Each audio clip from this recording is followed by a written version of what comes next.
Hey everybody, Vince Condella here, another behind-the-scenes video at Fox 6. This time we're not in the studio, but instead we are live at the Harley-Davidson Museum for Bike Night.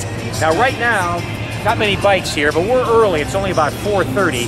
I'm here to do my weather broadcast at 5 and 6 o'clock, and I wanted to show you a little bit about what goes into doing a remote broadcast on television. I can't do it alone. I need a photographer, and most importantly, off in the distance, I need one of our remote engineering trucks. You can think of a live broadcast as sort of the tripod. I mean, I'm the person that's on in front of the camera, but what we really need is the photographer and the engineer and the piece of equipment, which is the remote truck. You can see the tall antenna that this thing has to send the signal back to the television station.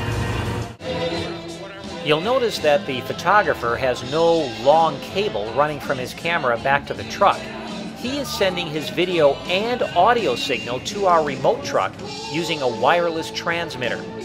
Meanwhile, I have no television monitor to see the weather maps and the information, so I refer to my notes where I have written the information that'll be shown on the TV screen.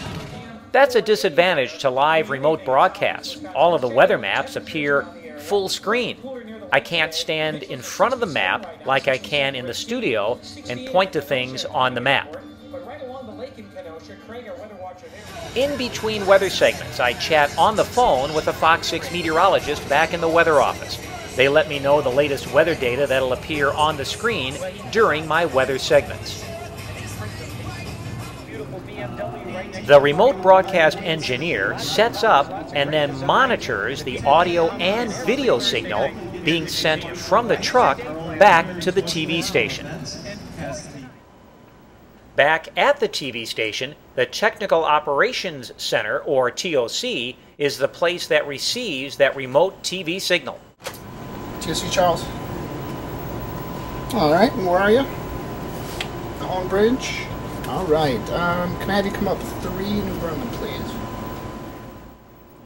Here, an engineer talks with the remote truck engineer as they line up the microwave TV signal, making sure the antennas on both ends are aligned to give the best audio and video output.